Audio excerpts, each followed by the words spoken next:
I purchased Iran's S-12 that had been crashed, and this is a picture of it after the original owner had crashed it. And I picked it up from him all in this state. I took it all apart and rebuilt it from the ground up. And this is it as I'm putting it all back together. Aluminum extrusions and tubes and everything. Putting the wing feathers back on. Replacing everything, rebuilding everything that was bent up or broken. Inspecting everything. And here I am putting things all back together. Now, I'd already done this before, but this is out at the airport, putting it back together. Even had the engine partly rebuilt.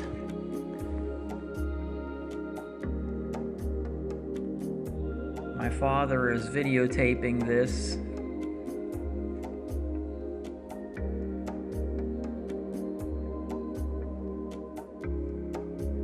Then came much testing of the airframe and then flight testing. The Iran's S-12 was a two-seat aircraft with the two-cycle engine up on top there.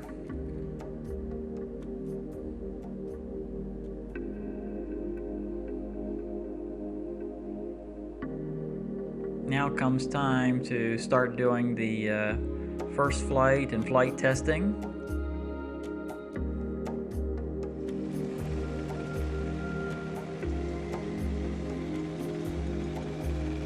So I'm doing up the run-up tests here on the engine.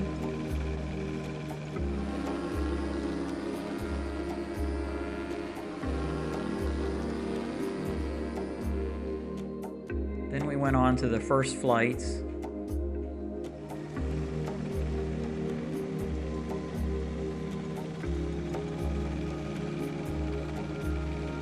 Ground handling was excellent in this aircraft. This aircraft was a joy to fly. Almost like being in a helicopter bubble. Excellent visibility.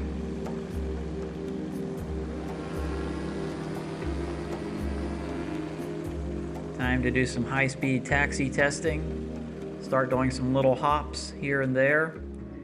And then first flight, taking it off for the first time after the rebuild.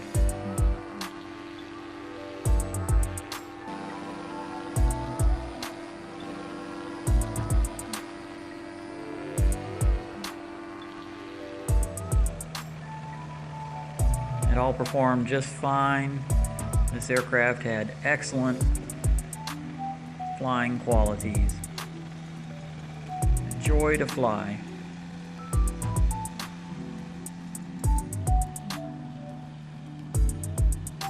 I eventually did put some side doors on, but you can see from my hair here that it was quite blustery without the doors on. Yeah, look good. Look good in the air. There you go. Yeah, man. Yeah, yeah, look good. Look real good. Okay, so you took off early in the morning, about 7 o'clock. Yeah, and Neil and I were going to stay inside. This is right over here from Archer. Right. Yeah. From Beach Orchard. We were going to stay in touch with you through VHF, and I had the your aviation. So the idea was that we'd stay in touch with each other. Okay, the plan was that I was going to fly, and Neil was going to drive his car with the big orange dot on the roof, and we were going to drive up I-75, and I was going to fly and follow him along and go from airport to airport along the way. And that worked pretty good. This was a long flight to go from Gainesville all the way up to Knoxville, Tennessee.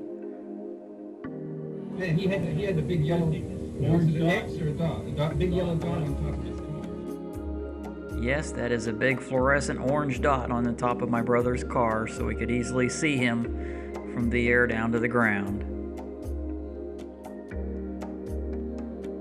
It was a lot of fun to follow him up I-75.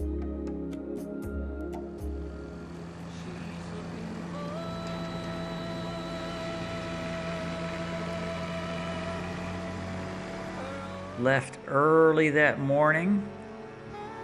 Didn't arrive into Knoxville until late that evening.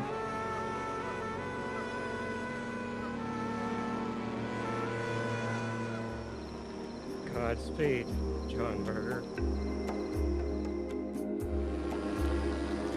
It was a fun little adventure.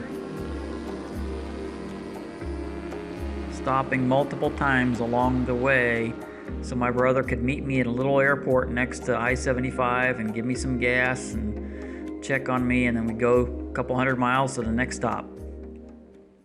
Okay, you made it to Valdosta. Did you stop at the airport? Yeah, and each airport was right on I-75. And then Cordell here, that was another longer leg, about an hour or so. Oh, that was neat because I was coming on this side. Apparently all the jets are doing their approaches. They were like going right over my... I was flying 1,000 feet. Well, they're coming in at maybe 2,500. Oh my gosh. Somerville. Yeah. Somerville? And, good thing Neil brought gas. Some place didn't look like they had... That one looked like it was just in... Well, what I do is when I pulled off the highway, there's always a gas station around there on the highway. And I top off those gas stations when I had to go to the airport. Good idea. Yeah, very good. So here I am.